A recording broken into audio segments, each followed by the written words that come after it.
Hi all of you, welcome back to Ramareddy Maths Academy. This is very important video in our stochastic process and Markov chain. ఇది కాసమ్ and MSF వాళ్ళందరికీ ఉందండి. ఏ ఒక్కరు miss అవ్వద్దు. ఈ board మీద ఉన్నటువంటి question almost మనకి ఇప్పుడు ఎవ్రీ టైం రిపీట్ అయినట్టుగా అవుతుంది. అండ్ దట్టు ఈ ఒక్క ప్రాబ్లం చేస్తే ఇలాంటి ప్రాబ్లమ్స్ మీరు ఎలా ఇచ్చినా చేయగలుగుతారు. ఎందుకంటే అసలు ఈ టైప్ ప్రాబ్లమ్స్ రావడం అనేది మీరు నేర్చుకోవాలి హైయర్ ఆర్డర్లో. ఫస్ట్ ఆఫ్ ఆల్ దీన్ని నేను చాలా ఈజీ చేసి చెప్తున్నాను. వీడియోని మాత్రం క్లియర్గా వినండి, ఫాస్ట్ ఫార్వర్డ్ చేయొద్దు. మీకు previous videos and latest videos and latest how to పాస్లు అన్నీ కావాలన్నా మనకి మెంబర్షిప్లో ఉన్నాయి, అక్కడికి వెళ్ళి చెక్ చేసుకోండి. ఓకే బేటా, ఇంకా లేటెస్ట్ వీడియోస్ లింక్స్ కావాలన్నా ఒకసారి మీరు కమ్యూనిటీ పోస్ట్లో కూడా చూడొచ్చు. చూడండి, ఎప్పుడైనా ఇచ్చినటువంటి క్వశ్చన్స్ని పర్ఫెక్ట్గా చదివి అర్థం చేసుకోవడానికి ట్రై చేయండి, అప్పుడే ఈజీగా ఉంటుంది. అండ్ నేను చెప్పే ప్రతి word important. What is sequential probability, what is conditional probability and what is the pure probability. ఒకటే ప్రాబ్లంలో 3 వచ్చేస్తాయి. First of all, the transition probability matrix of a Markov chain Xn has 3 states ఇచ్చారు. 1, 2, 3 states అన్నారు. That is the matrix is ఏమంట 3 states 1, 2, 3 ఇట్లా అనుకోండి. Okay, and initial distributions are p of power 0. This is the initial distribution ఇచ్చినారు బేటా. అందులో మనం ఏం కనుక్కోవాలి అంటే ఇవి రెండు యూస్ చేసి ఫస్ట్ థింగ్ మనం కనుక్కోవాల్సింది దిస్ వన్ సి ఫైండ్. ఎప్పుడైనా క్యాపిటల్ చెప్తాను, p probability of x3 x2 x1 x0. ఇక్కడ చూడండి ఇలా ఇచ్చారు, దిస్ ఆర్ ఒకటే ఇచ్చారు. ఈ మూడింటికి డిఫరెన్స్ ఏంటో నేను ఫస్ట్ చెప్తాను. ఎప్పుడైనా ఇలా సింగిల్గా ఇచ్చినప్పుడు దీన్ని మనం ప్యూర్ ప్రాబబిలిటీ అంటాం. ఏమంటాం? ప్యూర్ ప్రాబబిలిటీ అంటాం. ఓకే, ఇలా దిస్ ఆర్ దిస్ అని ఇచ్చినప్పుడు ఈ సింబల్ ఉన్నప్పుడు దీన్ని మనం కండిషనల్ ప్రాబబిలిటీలో ఫైండ్ అవుట్ చేయాలి. కండిషనల్ ప్రాబబిలిటీ అని అంటాము. ఓకే, అండ్ ఇంకొకటి ఏంటంటే pure probability is denoted with small p and conditional probability is denoted with capital P. And ఇలా పక్కనే ఇచ్చినప్పుడు దాన్ని సీక్వెన్షియల్ ప్రాబబిలిటీ అంటాం. ఏమంటాం? Sequential probability. మరి దేనికి ఎలా చేయాలని నేను ఎంత థియరిటికల్గా చెప్పినా మీరు చూడట్లేదు, డైరెక్ట్ ప్రాబ్లంలోనే ఎక్స్ప్లెయిన్ చేస్తాను. దేనికి ఏ విధంగా రాయాలి ఫార్ములా అనేది మీరు ఫాస్ట్ ఫార్వర్డ్ చేయొద్దు. ఫస్ట్ మనం సీక్వెన్షియల్ ప్రాబబిలిటీ చేద్దాం. ఈ సీక్వెన్షియల్ ప్రాబబిలిటీ చేయాలంటే మనకి ఫస్ట్ ఇచ్చినటువంటి ఇనీషియల్ డిస్ట్రిబ్యూషన్ ఏంటి అది రాసుకుందాం. What is our initial distribution beta here? Okay, given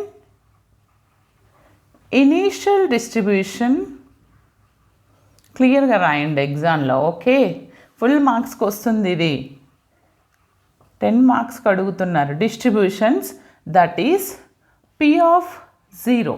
okay, ఏమిచ్చారు మనకి 0.7, 0.2, 0.1.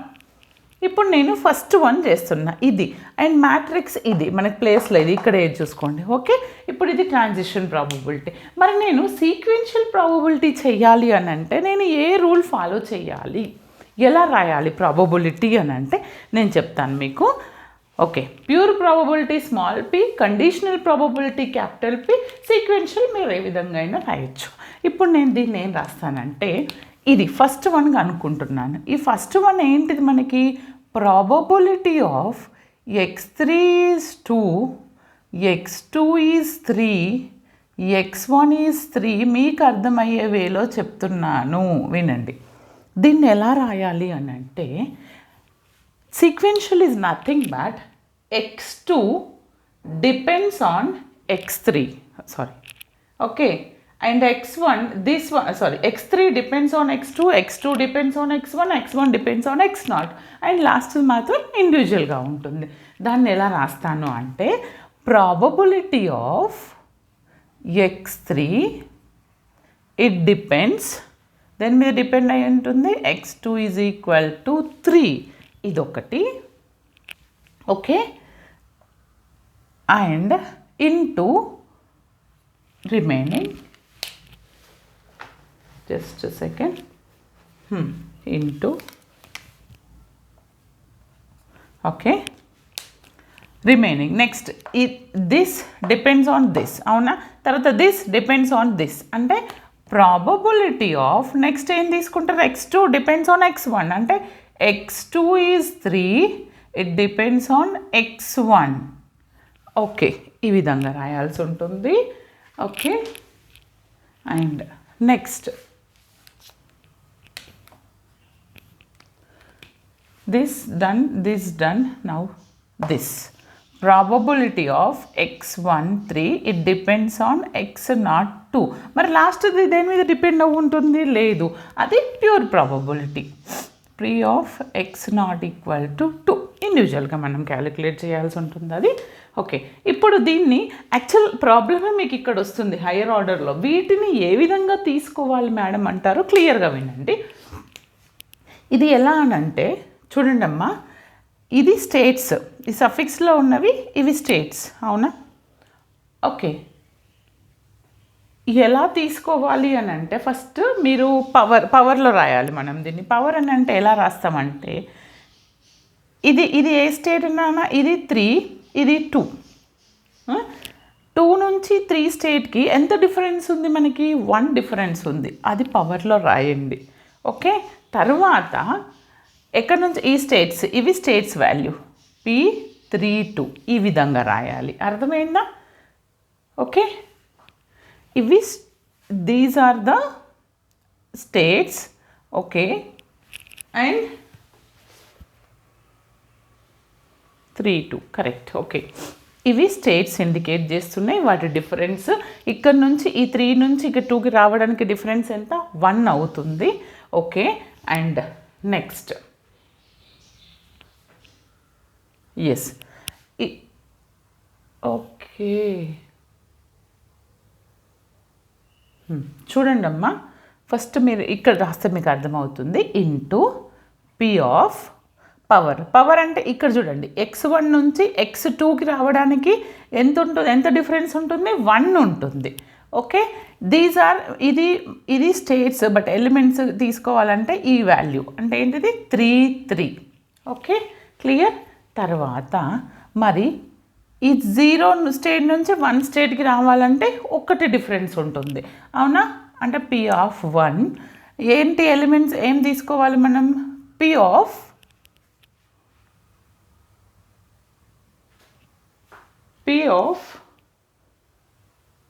2 3, అంతే కదా, this and this. First states define చేయండి, ఈ డిఫరెన్స్ ఏమో స్టేట్ అవుతుంది, ఈ రెండింటి 2 3. Okay, fine. ఫస్ట్ ఈ డిఫరెన్స్ స్టేట్ అవుతుంది, ఈ రెండింటిని రాస్తే మనకి ఏమవుతుంది, will get this suffix. Okay, అర్థమైంది కదా. ఫస్ట్ 2 3, దీని డిఫరెన్స్ 1 2 డిఫరెన్స్ 1 అవుతుంది. ఒకటికి 2 సార్లు వినండి, అర్థం కాకపోతే మళ్ళీ రివైండ్ చేసుకోండి. ఇక్కడ చూడండి, ఇక్కడ ఈ 1కి 0కి రాసేసాను ఆల్రెడీ, 1 2 రాసేసాను. 1కి 0కి డిఫరెన్స్ 1 పవర్లో ఉంటుంది, ఎక్కడి నుంచి ఎక్కడికి 2 3 ఎలిమెంట్. ఓకే, తర్వాత మరి లాస్ట్ది ఏంటిది, సీక్వెన్షియల్ ప్రాబబిలిటీ స్మాల్ p. అది ఎట్లా రాస్తామనంటే ఇండివిజువల్గా రాయాల్సి ఉంటుంది. ఇదెంత 0, that will become to power x0. ఇది 2 అంటే సెకండ్ ఎలిమెంట్, మీకు అర్థం కావాలి, p2 అంటే second element of p of 0. మనకు తెలుసు p ఆఫ్ 0 ఇచ్చారు, అలా సెకండ్ ఎలిమెంట్, అర్థమైంది కదా. ఈ విధంగా తీసుకోవాల్సి ఉంటుంది. ఇప్పుడు వాల్యూ సబ్స్టిట్యూట్ చేద్దాం. ఏంటి, బాగా చూడండి, p32 థర్డ్ రోలో సెకండ్ ఎలిమెంట్ p1లో. ఓకే, దిస్ ఈజ్ ఇండికేట్స్, ఇది మనకి ప్రాబబిలిటీ మ్యాట్రిక్స్ ఆఫ్ p1 నాన్న. Okay, p of 1, this is p of 0 initial. Okay, initial distribution, ఇది p of 1 equal to this. ఇప్పుడు p ఆఫ్ 1లో 3 2 అంటే థర్డ్లో సెకండ్ ఎలిమెంట్ అంటే ఎంత, 0.4 ఇంటూ థర్డ్లో థర్డ్ ఎలిమెంట్ అంటే 0.3 ఇంటూ 2 3 అంటే సెకండ్లో థర్డ్ ఎలిమెంట్ దట్ ఈస్ 0.2. ఇది ఎలా చూస్తారంటే ఇనీషియల్ డిస్ట్రిబ్యూషన్లో P ఆఫ్ 0 2 అంటే P ఆఫ్ 0 అంటే ఇది కదా, ఇందులో సెకండ్ ఎలిమెంట్ అంటే ఎంత 0.2. ఈ మొత్తం ప్రోడక్ట్ చేస్తే నాకు ఎంత వచ్చిందంటే 0.0048 చేయండి మీరు. This is what, this is our first one answer. ఎంత వచ్చింది, దిస్ వన్, దీని యొక్క ఆన్సర్. ఓకే, నౌ ఓకే, ఇప్పుడు నాకు ఫస్ట్ వన్ వచ్చేసింది రైట్. సెకండ్ వన్ ఏ విధంగా కనుక్కుంటాను చూడండి, వెరీ ఈజీ. ఓకే,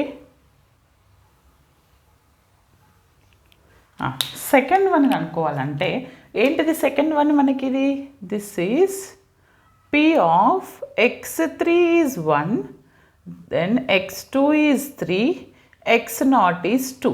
ఇలా ఉన్నప్పుడు this is the conditional probability. Conditional probability అంటే ఏంటంటే ఇది ఓన్లీ దీని మీద డిపెండ్ అవుతుంది, దీంతో మనకి సంబంధం లేదు. అంటే దాన్ని ఎలా రాస్తాము అని అంటే ప్రాబబిలిటీ ఆఫ్, హియర్ మనకు తెలియాల్సింది ఏంటి అంటే ప్యూర్ ప్రాబబిలిటీని స్మాల్ pతో డినోట్ చేస్తాము and conditional probability denoted with capital P. అప్పుడు ఇది x3 దేని మీద డిపెండ్ అవుతుంది 1 such that x2 equal to 3, only దీని మీద మాత్రమే డిపెండ్ అవుతుంది, దీంతో మనకు అవసరం లేదు. అప్పుడు దాన్ని ఎలా రాస్తామంటే చూడండి, ఇదేమో స్టేట్ 2 నుంచి 3కి పోవడానికి ఎంత డిఫరెన్స్ ఉంది, 1 డిఫరెన్స్, అది రాస్తాము. ఓకే, పవర్లో. తర్వాత ఇవి elements, this is 3 1, this is 3 1. అంటే ప్రాబబిలిటీ ట్రాన్సిషన్ ప్రాబబిలిటీ మ్యాట్రిక్స్లో P3 1 1 అంటే P1, ఇందులో 3 1 అంటే థర్డ్లో ఫస్ట్ ఎలిమెంట్ ఎంత వచ్చింది 0.3. This is the second one answer. ఓకేనా, ఇప్పుడు థర్డ్ వన్ అనేది ప్యూర్ ప్రాబబిలిటీ. ఈ ప్యూర్ ప్రాబబిలిటీని ఏ విధంగా చేస్తామని అంటే చూడండి, రబ్ చేద్దాము, ఇక్కడ చేద్దామా,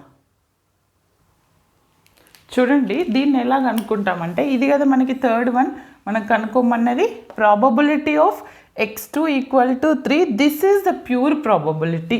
pure probability denoted with small p. Okay, small pతో డినోట్ చేస్తాము. ఎలా అంటే ఇక్కడ దేని మీద డిపెండ్ అయ్యలేదు, అంటే ఏంటిది ఇదే పవర్లో ఉంటుంది 2 అంటే ఈ 3 is nothing but third element of p². Okay, మరి నాకు P ఆఫ్ 0నే తెలుసు. ఓకే, P ఆఫ్ 0నే తెలుసు, P ఆఫ్ 1 అని ఇది తీసుకోవద్దు, మనము P ఆఫ్ 0 తెలుసు. స్మాల్ కండిషనల్ ప్యూర్ ప్రాబబిలిటీలో small p of 0 equal to ఇదని తెలుసు.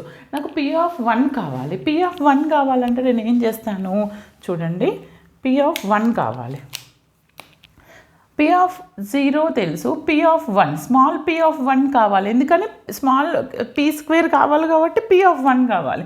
P ఆఫ్ 1 అంటే ఏంటిది, P of 0 into P, bases are equal at the power P of 1 plus 1. Okay, P of 0 into P, P of 1 అవుతుంది. P of 0 ఎంత ఇచ్చారు నాకు 0.7, 0.2, 0.1. మరి P అంటే ఏమని తెలుసు నాకు, ఇచ్చినటువంటి స్టార్టింగ్ మ్యాట్రిక్స్ 0.1, 0.5, 0.4, 0.6, 0.2, 0.2, 0.3, 0.4, 0.3. ఈ రెండింటిని చేయండి. ఏంటిది ఫస్ట్ రో ఫస్ట్ కాలం చేస్తే నాకు 0.7 into 0.1 plus 0.2 into 0.6 plus 0.1 into 0.3 చేస్తే నాకు 0.22 వచ్చింది. కావాలంటే చేయండి. తర్వాత first rho into second column చేస్తే నాకు 0.43 వచ్చింది. ఫస్ట్ రో ఇంటూ థర్డ్ కాలం చేస్తే నాకు 0.35 వచ్చింది. This is P of 1. ఇప్పుడు P ఆఫ్ 1 వచ్చింది, నాకు P ఆఫ్ 2 కావాలండి. P ఆఫ్ 2 కావాలంటే ఏం చేస్తాను నేను ఇక్కడ, P of 2 is equal to P of 1 into P, అంతే కదా. మనకి P ఆఫ్ 1 అంటే తెలుసు. ఓకే, P ఆఫ్ 1 అంటే ఏంటిది నాకు 0.22, 0.43, 0.35 ఇంటూ ట్రాన్సిషన్ ప్రాబబిలిటీ మ్యాట్రిక్స్ 0.1, 0.5, 0.4, 6, 2, 2, 3, 4, 3. ఈ రెండింటిని ప్రోడక్ట్ చేయండి. ఫస్ట్ రో ఫస్ట్ కాలం చేస్తే నాకు ఎంత వస్తుందంటే 0.385. తర్వాత ఫస్ట్ రో సెకండ్ కాలం చేస్తే ఎంత వచ్చిందంటే 0.336.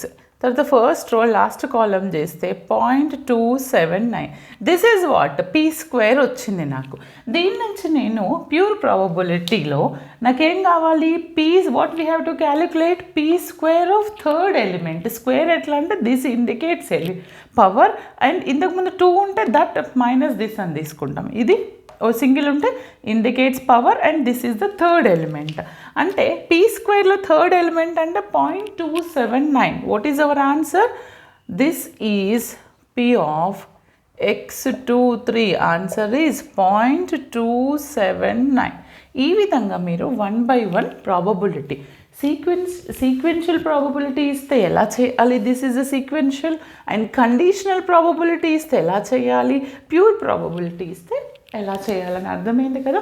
ఇంకా ఈ డీటెయిల్గా అంటే మన ఓల్డ్ ప్లేలిస్ట్లో కూడా కొంచెం లెంతీ ఉంటుంది, బట్ అది కూడా చూడండి, ఇది కూడా చూడండి, మీకు క్లారిటీ వస్తుంది. ఏది ఈజీగా ఉంటే అది ఫాలో అవ్వండి. వీడియోని మాత్రం అందరికీ షేర్ చేయండి. All the best. Thanks for watching.